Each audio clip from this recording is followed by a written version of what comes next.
Today we're talking about what to expect on your first release. You've never released music before, literally your debut release. And I'd say as a music marketing company, that's essentially our specialty. Whenever a major label inquires, it's normally a debut release. I don't really know why that's ended up happening for us. Maybe on their suppliers system or something. Like all the development artists we're given. You search debut release marketing company and we must be like the top one because that's always what... You never get The Weeknd or Coldplay or something easy like that. And on that subject, it's very hard on your first release to actually get initial exposure. So we're going to go through every aspect of your career and discuss what to expect from it from your debut release. Let's kick off with streams because that's the one that everyone's obsessed with. The expectations that we usually see for a debut release is, I don't know, around 10k. I think that's what most people want to hit on their debut release, which 10,000 people is a huge number. It's ridiculous. That's higher than I was going to go, actually. I was going to say something around 5,000 would be good. But there are a lot of variables to expect. So, for example, editorials. You know, I've seen editorials on a debut release. Back in the day, it was really, really doable. Like, I would say we would probably get like 40% success rate because we could pitch them directly and things like that. There was less competition. Whereas now, you're talking like well over 100,000 tracks a day uploaded. And the tier system with Spotify means that you don't really stand much of a chance with a debut unless you've got an angle like a big TikTok following, you've supported a big artist, which 99% of artists debuting haven't done yet. And I would say if you do want to try and get on those editorials for a debut release, bearing in mind it's very difficult to do, I would say you need to find a distributor that is specialist, doesn't take on many artists, but are going to pitch you and get you in front of their contacts at Spotify. So, for example, we had the guys on from Idol. Yeah. We had the guys on from Idol who, if you can get in touch with someone like that who is going to pitch you, who is going to support you. AWOL, The Orchard, all of those sort of distributors where it's not you're just paying for them to distribute your track. But very difficult to do, but doable, very doable. And we're not affiliated with any of them. We don't have a bias towards any of them either, so we don't recommend a particular one.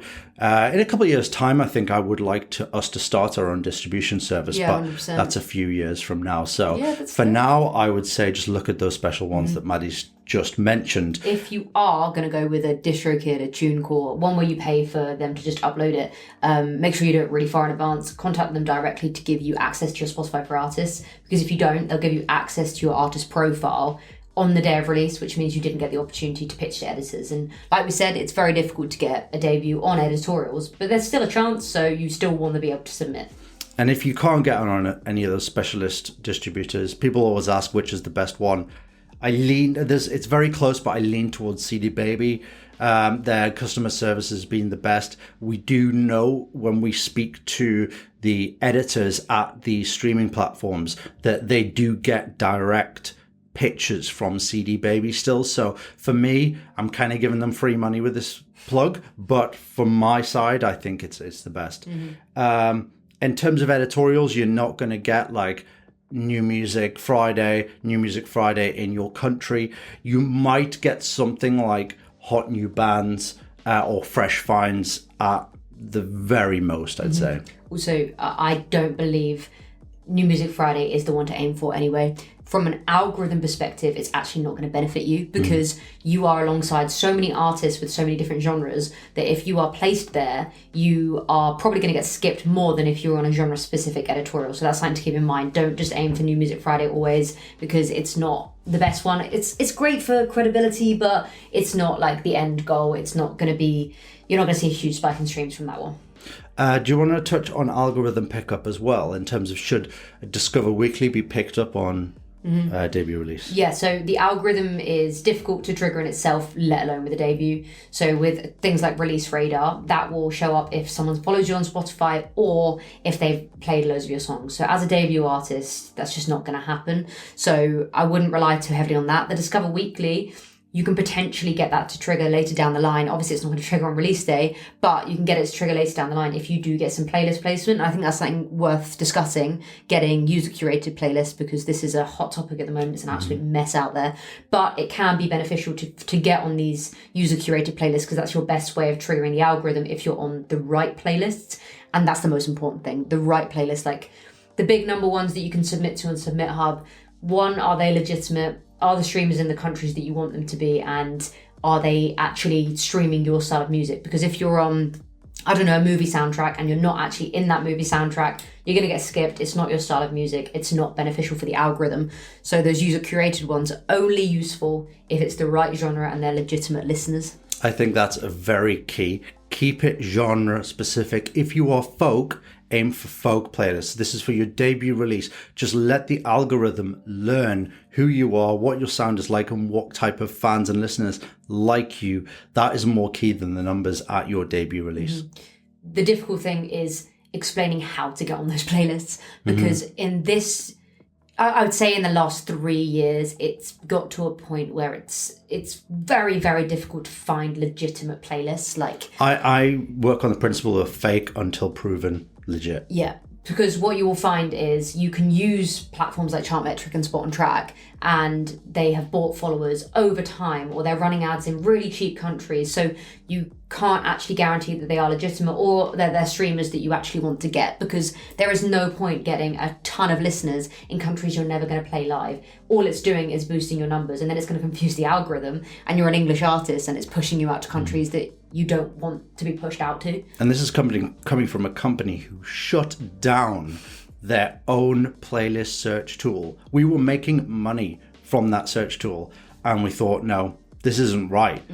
It went through months of a case of people weren't actually able to find legit playlists, so we thought, no, it's not good for artists. So that's why we actually own our own playlist now, and that is, at least we know from the core, that it's all organic. And there will be potentially some playlists out there that are doing a similar thing, that like they've grown their own playlists. However, you've got to think, like, why are they doing it? If they are taking a huge payment from you and then spending that on ads, yep, okay, that might make sense. But if they are just placing you on for like $5, that's not cost effective for them. It's not legitimate. So you have to think about how they are benefiting from this ad, how they've grown their following, ask to see proof of that, because someone just saying like, oh, people searched for it and found it doesn't happen anymore. Like, usually they're a creator on socials, or they're running ads and they're an actual agency or a media platform. So that's the best way to kind of check if someone's legitimate. Look at how they've grown the playlist and ask for proof of it,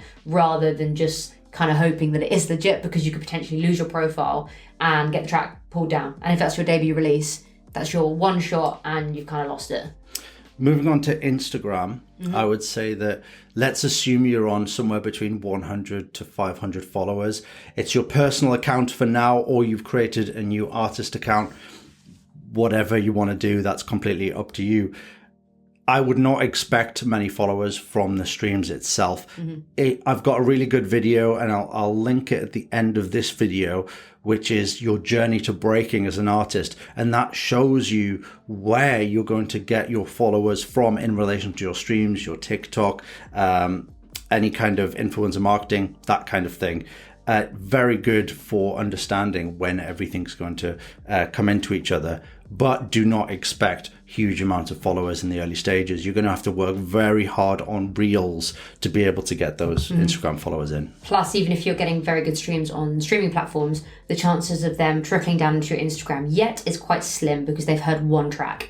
It's a long-term plan you have to have in place, which means multiple releases, getting them really hooked on your music before they even trickle down to socials. So yes, you're going to get a few that will DM you being like, oh, I found you on this playlist, or my friend recommended it, and that's like gold. Make sure you reply to those DMs, interact with those people. But it's not going to be huge numbers trickling down yet. You've got to kind of treat this as building the foundations. Like a Pinterest account. Yeah. It's like just post. This is your first post. This is your first thing. So it needs to be on brand. It needs to be the sound that you like, the style you're going to stick with. because if people discover that, they will stick around, but you have to keep proving yourself to them. So constantly releasing that good quality music so they can trickle down onto socials and engage with you, but they're also not going to engage if the content's not good. And like you said, reels are the best way to do that. They're not too time consuming. You can post them as often as you like, and the return you get for those is huge. It's immense, yeah. Better than TikTok, I would say now. And don't go posting clips of your music video and things like that on your reels. It's not going to get pushed out. If you want to perform your track on a reel and put some text which is going to engage people, then that is the best way for you to get to a new audience.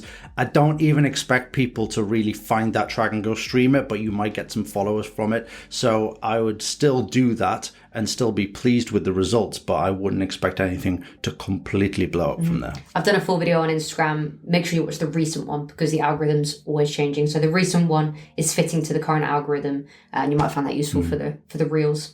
In terms of Instagram stories, I wouldn't go plugging on Instagram stories. You're not going to get the views, and also I would only essentially have a story live for the sake of showing new people that your account is active. However, I wouldn't go trying to create content for stories at this point, because all of your resources should be going into reels, because reels are what gets pushed out to your non-followers. TikTok is a little different. You can actually expect to see quite significant growth on there, I believe, because you don't actually have to link it directly to that one release. Plus, you can be a lot more repetitive than on Instagram, because on Instagram, it's hitting your current audience every time. TikTok is not guaranteed to hit the audience that follow you. So you can just rinse and repeat that same video. If it's good quality, if it's linking back to the track, you can literally just promote as much as you want on there, which is gold for an artist to hear. So make sure you're on that platform. If you're not, populate both TikTok and Instagram before you even release as well, because if people discover your music and they trickle down onto it and there's nothing there, they're not going to follow. If it looks like you've had the account for quite a while, that's definitely going to work for you. Press, we recommend a little bit of press in terms of SEO. If people are going to Google your name, or this is mainly for people who are looking to book you for like live shows or something like that, that is more useful for it. You're not going to get followers. You're not going to get streams from it. We offer press as a service, but we don't really push our clients towards it, especially in the early stages of their career. So press is essentially just for SEO and a bit of credibility, but I wouldn't go further than that. I always say, and I've seen it firsthand multiple times, getting a large piece of coverage, Notion, Clash, Wonderland, who do feature debut artists. There's a direct correlation between getting that and getting an editorial, which is mad. It shows how sheepish the industry is, but it's how it works. So if you have the budget to do that sort of thing, great. I would suggest doing it just for that credibility, the industry to kind of take you seriously, but it's not needed. And finally, there are plenty platforms out there that are supporting new artists. So I would recommend going onto those and seeing if you can get something on there. For example, BBC Introducing in your area, just submit to that. We've got Amazing Radio in the UK as well. I think that might be worldwide actually. So, and then Australia, you have Triple J. Like, look into the country you're in and what uploaders there are. There are plenty of platforms as well where you can pay for tokens and you can submit to things. I wouldn't recommend doing it. They've all gone to shit. Yeah, they're oversaturated. There are so many artists on there. There are so many blogs, radios, playlists, all of this on there, and they're making money from it, from how many submissions they take. Doesn't mean they actually have to post about them.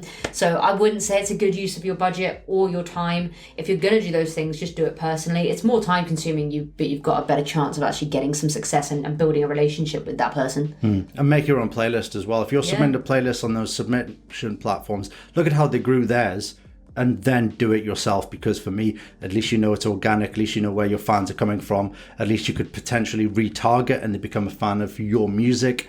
So much power there as well. Yeah, and you own all of the data, and that is just something that you could never have from pitching to another one. I think it would be really useful if everyone put in the comments what happened with their debut release, if you released already, just so other artists can kind of see what to expect. Like, what streaming numbers did you get within the first couple of months? Did you see much social growth? Did you see any press? Like, let us know in the comments what you saw from your debut release, just so other artists can see and can know what to expect. Thanks very much for watching, and subscribe if you're not already. Drop it a like if you found this useful, and we'll see you in the next video.